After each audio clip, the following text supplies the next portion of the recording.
네, 안녕하세요. 피초원입니다.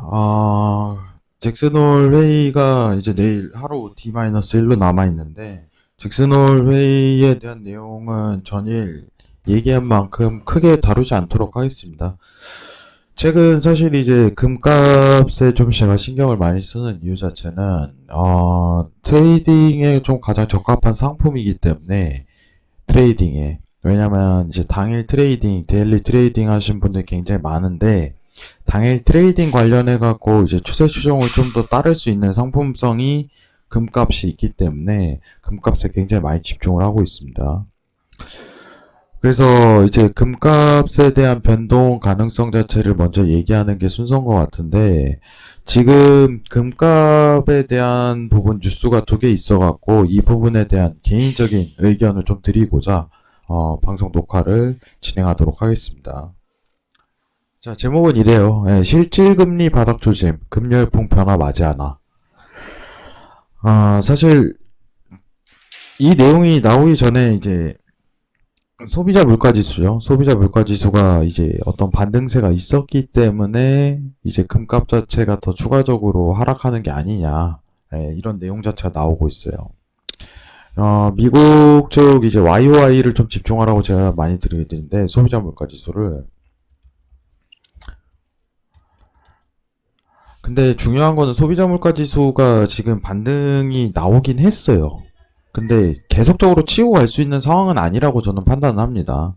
왜냐면은 물가 상승률이라는 것 자체가 다른 지표값이 어떻게 보면은 우상향적인 모멘텀을 어느 정도 그래야지 가능한 건데, 지금 GDP라든가 실질적인 고용지수, 실업지수 자체는 최악의 국면이에요. 아직까지도.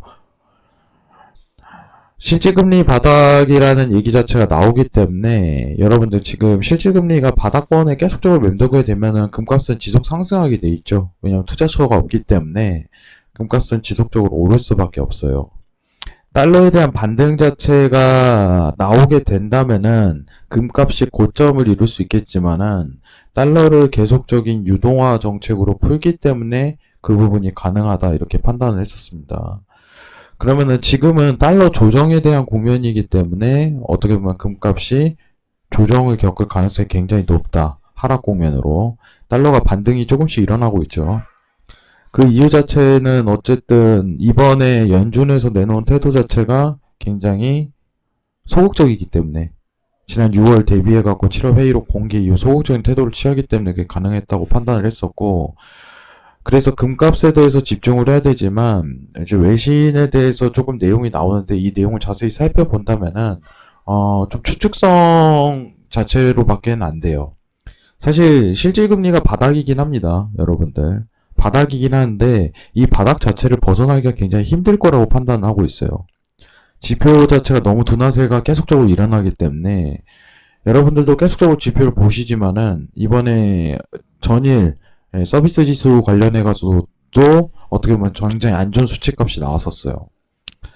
그러면은 실질금리 자체가 반등이 이루어진다면은 어쨌든 인플레이션은 좀 유지를 할 거고 디플레이션 우려가 누그러지는 물가를 기대를 더 끌어올리겠죠.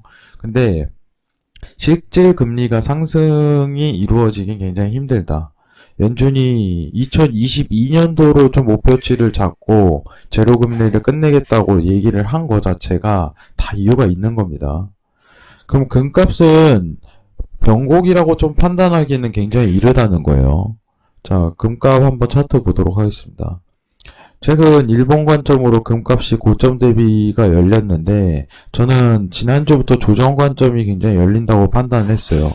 이전까지는 매수에 대한 관점 자체를 모멘텀을 굉장히 유지를 했지만은 지금은 매수 매도가 굉장히 공존하는 시장 조정에서는 그 관점이기 때문에 매도 측면을 아직까지도 이끌고 있습니다. 그러면은 못해도 이제 반등 구간대 자리가 지지단가 자리가 최소한 1900대 이탈 나오면 1800대까지는 눌릴 수 있는 장세예요.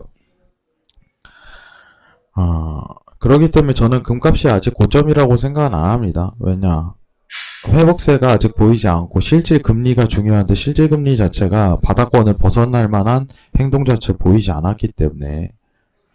그리고 오늘 핑코 관련해 갖고 전략가가 나온 내용이 있었는데 이것도 같이 한번 읽어보도록 할게요. 자, 제목은 핑코 채권쟁이가 미 국채보다 금을 좁게 보는 까다. 자, 세계 최대의 채권 펀드 운용사인 핑코는 금값 상승세가 아직 끝났다고 진단했다. 실질 수익률이 너무 낮아. 그러면 이거는 아까 봤던 실질금리랑 비슷한 거예요. 예. 금은 여전히 매력적인 투자 자산이라는 게 핑코의 판단이다. 금은 인플레이션이 조정된 수익률 또는 실제 수익률 관점에서 추가 랠리를 벌일 잠재력을 가지고 있다고 지적했다. 그럼 여기서 말하는 뜻은 뭐냐면 실제 수익률 자체가 반등 자체가 이루어지지 않는 한 금값은 계속적으로 수요도가 몰릴 가능성이 높다는 겁니다. 지금 모든 사실 이제 여러분들 아시겠지만은 금값뿐만 아니라 금속 관련해서 상품성이 다 올라갔어요. 올해 초에 제가 실버 상품에 대해서 굉장히 강조했었는데 실버도 굉장히 많이 올랐습니다. 뭐 이제 현물 대비하시는 분들이나 사실 ETF 관련해서 하셨던 분들은 제가 2018년도의 저점 앞으로 좀 굉장한 상승을 뿜을 수 있는 19년도 초죠. 19년도 초. 그때 그 얘기를 했었는데 이미 사실 이제 현물 비중을 조금 흡수하기는 굉장히 어려운 구간대예요. 투자처라기보다는 어떻게 보면 해지 수단에 굉장히 가까운 상품이라고 좀 볼 수 있습니다. 지금 상황에서는 단가가 많이 올랐기 때문에 증시는 계속적으로 오를 가능성이 굉장히 높지만은 어떻게 보면은 이제 리스크적인 측면에서 굉장히 부여되기 때문에 해지 수단으로 금 현물을 지는 것은 나쁘지 않다고 판단을 해요.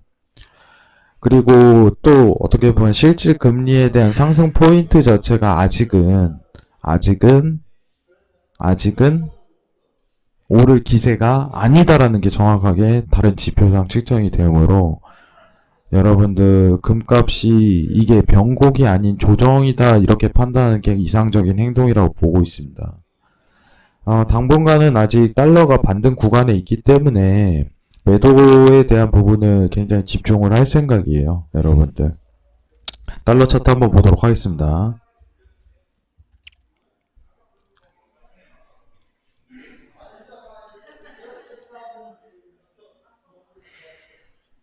자, 달러 60분봉 한번 보도록 할게요. 달러 60분봉. 달러가 지금 올라올 수 있는 수치 값에 대한 부분을 보자면은, 못해도 94단가까지는 반등 구간에 들어갈 가능성이 굉장히 높은 국면입니다. 여러분들. 달러 차트 보이시죠? 자, 일봉으로 보도록 할게요. 일봉. 그렇다고 엄청난 상승을 뽑는 건 아니에요. 조정에 대한 관점이죠. 조정에 대한 관점. 단순 조정에 대한 관점입니다. 한 번에 대한 저항대를 맞을 수 있지만 이 저항대도 이탈이 나오면은 95까지 반등할 수 있어요. 그럼 골드 값이 우상향적인 태도는 변화를 취하게 돼 있습니다. 그래서 최근 불러왔던 매수에 대한 어떤 반등 구간이 계속적으로 이루어졌던 거는 달러 약세에 대한 시장과 실질 금리에 대한 약화라고 좀 측정을 할 수 있을 것 같아요. 결론은 이겁니다. 실질금리 약화 이루어지지만 풀려날 기미 없다. 그리고 아직은 전반적인 일봉상 관점에서 달러는 하방에 대한 틀을 벗어나지 못했습니다. 지금은 아직 조정에 대한 관점을 측정하는 게 이상적인 판단이라고 될 겁니다. 자, 앞으로 계속적으로 어떻게 보면은 골드에 대한 트레이딩 자체 좀 집중할 가능성이 높아요. 왜냐면은 추세가 굉장히 좋아요. 여러분, 추세가. 뭐냐면은 당일 수익권에서 손익비 구성을 할 가능성이 굉장히 높다는 점에서 골드에 대한 부분은 포커스를 맞추지만 이번 잭슨홀 미팅도 굉장히 실망스러운 반응이 나올 가능성이 높고 그 상황이 연출되다 보니까 달러의 반등값을 기대하고 그리고 골드 매도에 대한 부분은 포커스를 맞추도록 하겠습니다.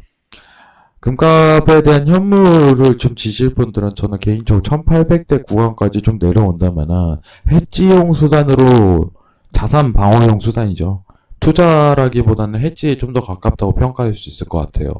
단가가 이미 많이 올랐기 때문에 그런 부분을 취한다면은 현물 자산에 대한 취득도 나쁘지 않을 거라고 봅니다. 자, 이상 마치도록 하겠습니다. 감사합니다.